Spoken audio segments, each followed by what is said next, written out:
Hello friends, welcome to Mahipal Reddy GK House. Myself Prithudha Reddy. Let us begin our discussion with the authors and books. Okay, these are factual information pertaining to your examination. First one, Meghan Markle to release her first children book. What is the name of the first children book? The Bench. And it narrates the bond between father and son through the mother's perspective. This is what the content of the book. Okay, so it narrates the bond between father and son, how the relationship will be between the father and the son. So in the mother's perspective, how mother thinks. Okay, so that is described. So it is more about the morality and ethics to be inculcated in the mindsets of the children. And Meghan Markle, born in California of USA, and she was an American actress, and her well-known role was uh, that is what Suit, the web series called Suit. So she acted as Rachel Jane. Okay, this was her well-known role. Okay, so these are all important points for your examination. And coming to the second important book, that is called a new book that describes about the Bengal elections which are conducted in the present year. And it is an election diary because journalists usually maintain some election diary. They will write many inputs, many points related to the election, which are not reported sometimes, but still they maintain those points in their diaries. Sometimes they may make those diaries as full-fledged books. So this is of that kind. Okay, and what does it discuss? It discusses about the elections of West Bengal, which were conducted amid the COVID pandemic. How these were conducted? Okay, it describes the way the elections were conducted. And coming to the author, he is the author of Blood Island, which is an oral history of the Marriage Japi massacre. And he is a journalist, and he is working currently as a executive editor of the India Today group. Okay, so let us learn what is Marriage Japi massacre. So this particular Marriage Japi massacre is also known as Marriage Japi incident. So what is related with? Okay, it is related to the forcible eviction. It means forcefully the Hindu Dalit families were evicted from their own places of habitation.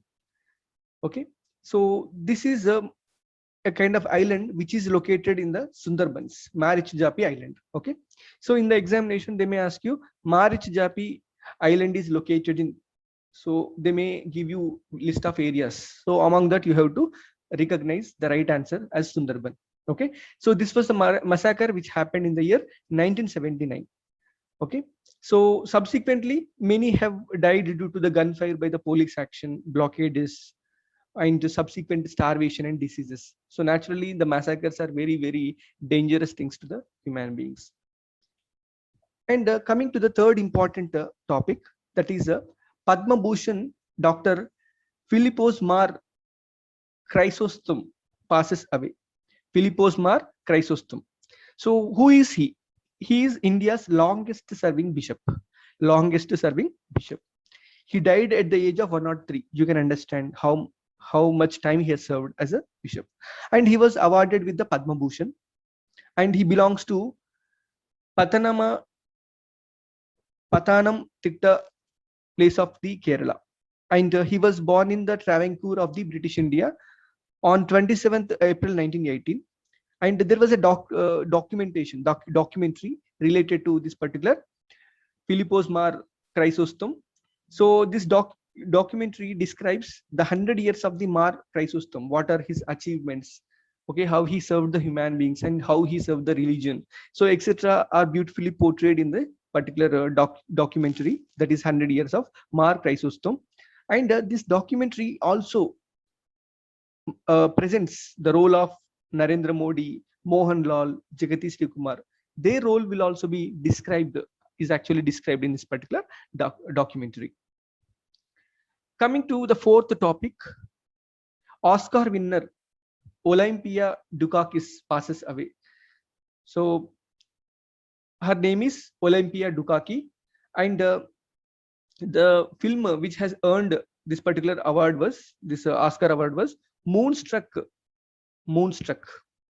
Okay, it also won her Academy Award, Golden Globe Award, So she attained the OB award also for her. So this is what important movie. So they may ask you who is the Oscar winner who died recently, and they may ask you the movie for which she got a Oscar award, and the Global Golden Globe award as well as the OB award. Okay, so just be mindful.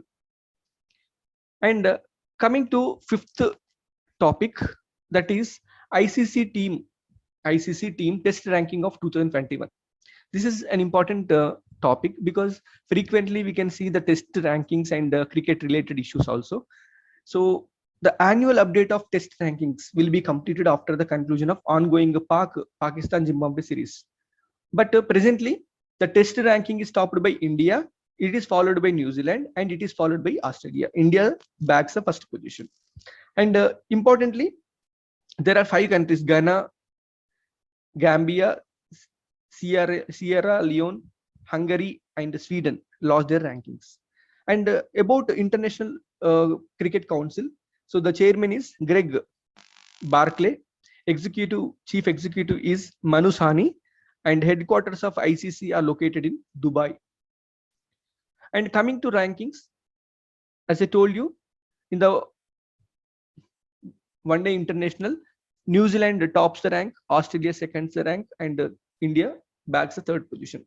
In the T20, England tops the list, and thereafter it is followed by India, and thirdly it is New Zealand.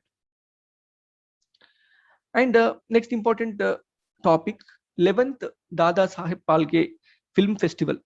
Okay, so the awards were announced for the pictures, and the Jungle Cry, directed by the Sagar Ballari, won the Best Jury Award, Film Best Jury Award. So what is this particular Jungle Cry? So this Jungle Cry movie is related to 12 tribal children from the Kalinga Institute of Social Sciences who won the World Rugby Championship held in the UK in the year 2007. This is what the success story of this particular tribal folk. And the film is directed by Sagar Ballari, starred by Emily Shaw, Atul Kumar, Stewart Wright, and Julian Lewis Jones. So the names of the actors can also be asked, and especially the most important thing is the director of the movie is very, very important, who is Sagar Ballari. And coming to the Dada Saheb Phalke Awards, Dada Saheb Phalke, one of the film legend, because he was a most important personality in the development of the Indian film industry. He made the first Indian feature film, that is Raja Harishchandra, in the year 1930. In his memory, Government of India announced or introduced the Dada Saheb Phalke Award in the year 1969. And coming to Dada Phalke Award, especially, so as I discussed with you, this particular presentation of the award started with the year 1969, and it is the highest Indian award for the cinema, and it is presented annually. So this is what very, very important, annually at the National Films Award ceremony by the Directorate of Film Festival. This is an organization which is set up by the Ministry of Information and Broadcasting. This is what the government agency which presents the awards for the best films and best actors. Okay, and 17th National Films Award Festival had happened in the year 1969. From then onwards, the Dada Saheb Phalke Award has been presented, and the award actually gone to Devika Rani. Okay, so this is what important question. So they may ask you the first recipient of the Dada Saheb Phalke Award, who is that? Okay, they may ask you that way. And the award comprises of Swarna Kamal, that is called Golden Lotus, medallion, shawl, and cash prize of 10 lakh rupees. So this is what the important stuff for the examination.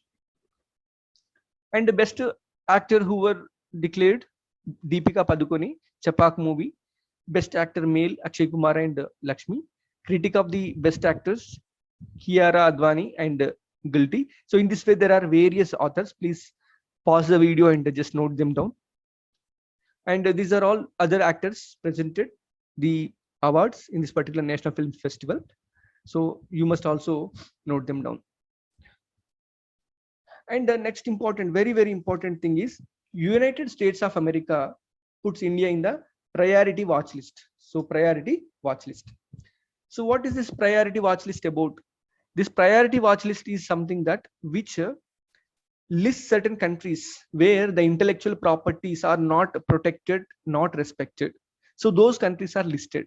So with respect to American investment in any country which does not protect the intellectual property regime, okay, so the investments will not be allowed in those countries. It is nothing but a kind of penalty for not protecting the intellectual property rights. Intellectual property rights include patents, copyrights, trade secrets, and industrial designs, geographical tags. Okay, so these are kind of forms of the intellectual property rights. These must be protected. Any country which comes and invest in your country, you have to protect the patent rights of those products and companies, whereby they should earn the profits. So if you don't respect those patent or intellectual property rights of those companies, so naturally America lists those countries under the priority watch list. So it is called a special 301 report on the adequacy and effectiveness of the US trading partners protection and enforcement of the intellectual property rights. So this is what. So it is declared by trade representative of the United States of America. So her name is Catherine. Okay. And coming to this 301 report, it is released annually by the United States of America and by the United States Trade Representative. It is published under Section 301 of the Trade Act of 1974. That is the reason why it is called a 301 report. So it says India does not have a consistency in the intellectual property rights protection. So that's the reason why it got placed in the priority watch list. It is not a new thing. So earlier also India was subsequently placed in the priority watch list. And next important topic, global FDI falls by 38%.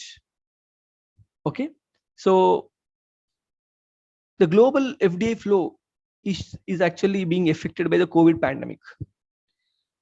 And the data is released by Organization for Economic Cooperation and Development, OECD, and the global FDI is dropped by 38% in the 2020 compared to the 2019. So it is a 15 years low. You can understand how COVID is impacting the global trade, and it is lowest since the year 2005. India became third largest recipient. India became a major destination for the foreign direct investment since the year 2014. Okay, so our balance of payments are BOP are balanced by this particular FDI inflow. Okay, you must remember this point. And India backs the third position. And what is the largest source of the FDI? From where this FDI actually flows from? It is from Luxembourg, it is from USA and Japan. These are the three important countries which are the sources of the foreign direct investments. You may wonder, Japan invested more than $190 billion in China, whereas in India it is only about $10 to $15 billion. You can understand what is the capacity of Japan in investing in various countries. So that's the reason why Japan is one of the important sources of the foreign direct investments and largest recipients of the FTA in 2020. So coming to China, it is the first place. It is standing at the first place, and second place is backed by United States of America, and third place is backed by India. So these are all in triple digits. You can see China is having $212 billion. United States of America is having $177 billion, and India is only having two digits, $64 billion. So a large gap is there. And coming to OECD, so OECD stands for Organization for Economic Cooperation and Development. It is an international economic organization. It was established in the year 1961. The secretariat of this particular organization is located in Paris. It is nothing but it's a group of rich countries, and members are 35. Latvia joined in the year 2016. Okay, so these are high income economies, okay, with very high human development index. So these are generally the group of developed countries. So India is not a member of OECD because India's human development index and per capita income or all the economic and the social metrics are very, very dismal compared with the members of the OECD. Okay, then Petroleum Minister Dharmendra Pradhan flags of first supply of used cooking oil based biofuel. Actually, the Petroleum Minister, what is his name? Dharmendra Pradhan. So You must remember this point. And what is used cooking oil? Used cooking oil. Used cooking oil is nothing but it is already used. It is already boiled. It is already reached the smoking point. So that is called used cooking oil. So this used cooking oil, if it is not utilized by the industry, what will happen? There is a chance of diversion of this used cooking oil for the food industry. Okay, this must be stopped. At the same time, India is having a greater dependence on the imported petroleum resources, so that must be stopped, that must be reduced at least. So that's why union minister had virtually flagged off first supply of used cooking oil based biofuel blended diesel. Biofuel blended diesel. So what is blending? Blending is nothing but you are going to mix. For example, there is 100 ml of diesel.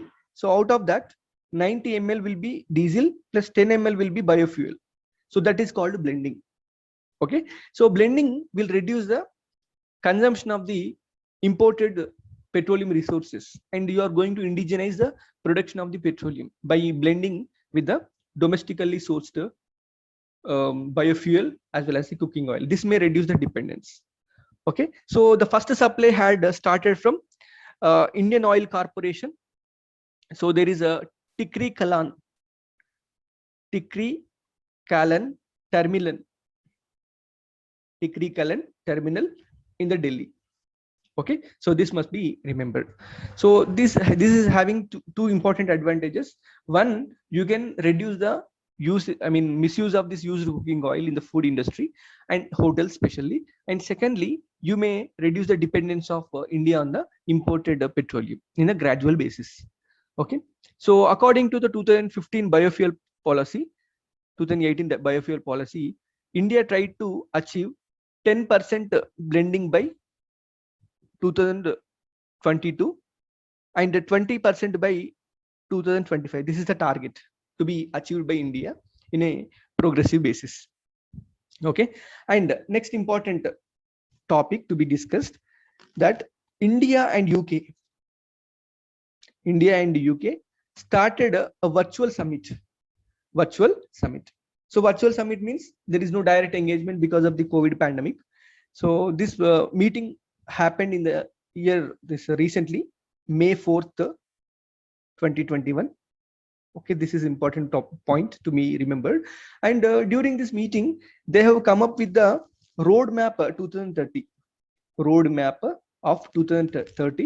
in which the trade partnership, the bilateral ties between these two countries must be elevated to the comprehensive strategic partnership, so that the trade ties between these two countries can be increased. So what UK is promising, it is going to invest around 1 billion British pound sterling. The currency of British or UK is pound sterling, and 1 billion British pound sterling is going to be invested to create 6,500 jobs in UK. So this is what the first thing.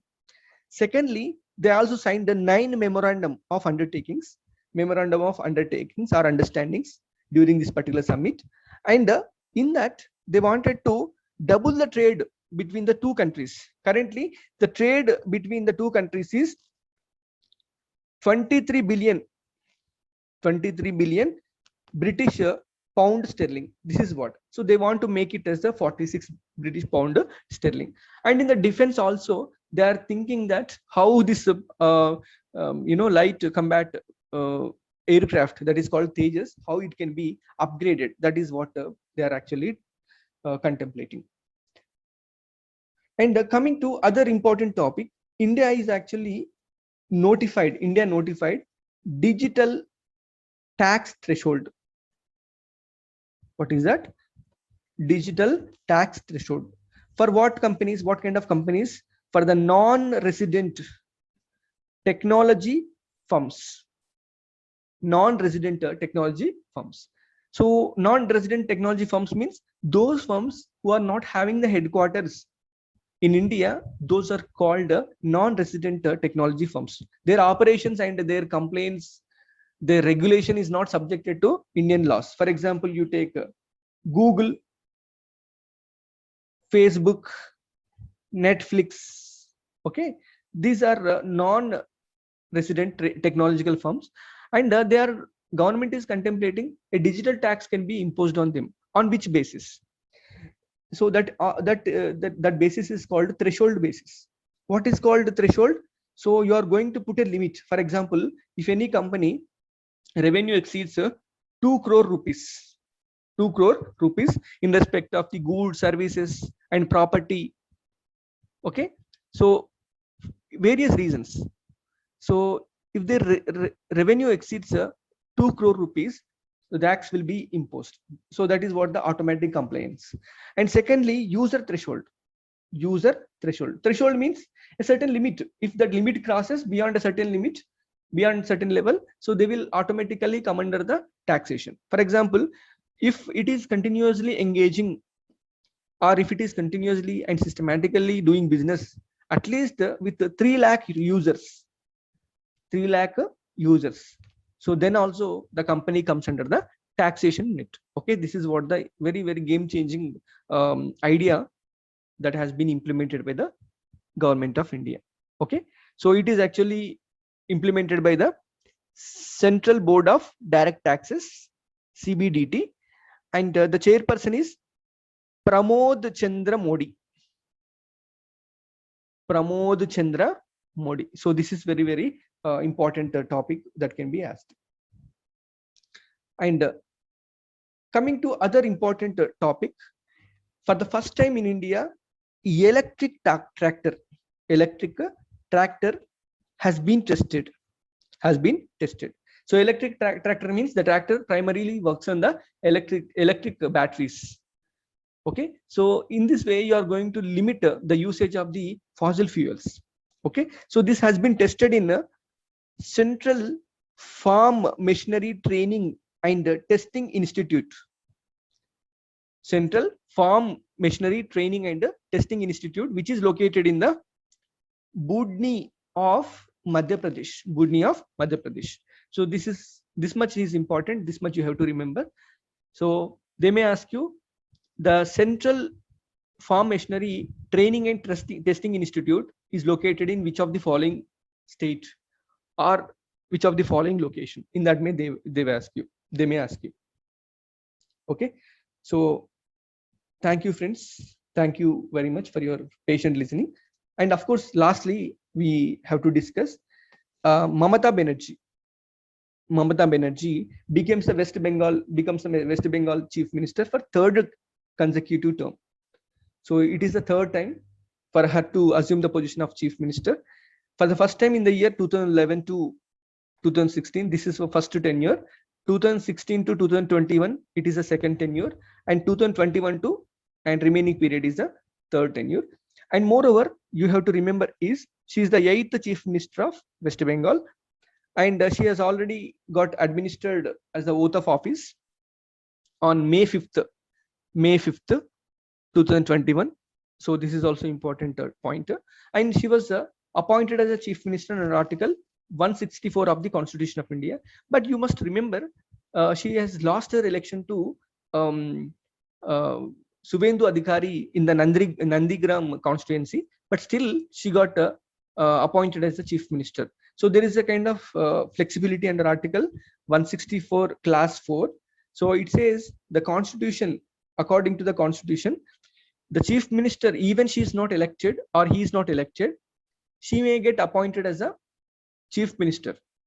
Okay, but subject to election to the either of two houses. For example, there is Legislative Council also, or there usually there is Legislative Assembly. Either of two houses, to either of two houses, she must be elected as a member. So this is what the important point to be remembered. And about West Bengal, so the governor of the West Bengal is Jagdeep Dhankar, and the Chief Minister is, as you know, Mamata Banerjee, and the capital city of West Bengal is Kolkata. Okay, so thank you so much. Thank you for your patient listening. and let us meet in the next class. Thank you.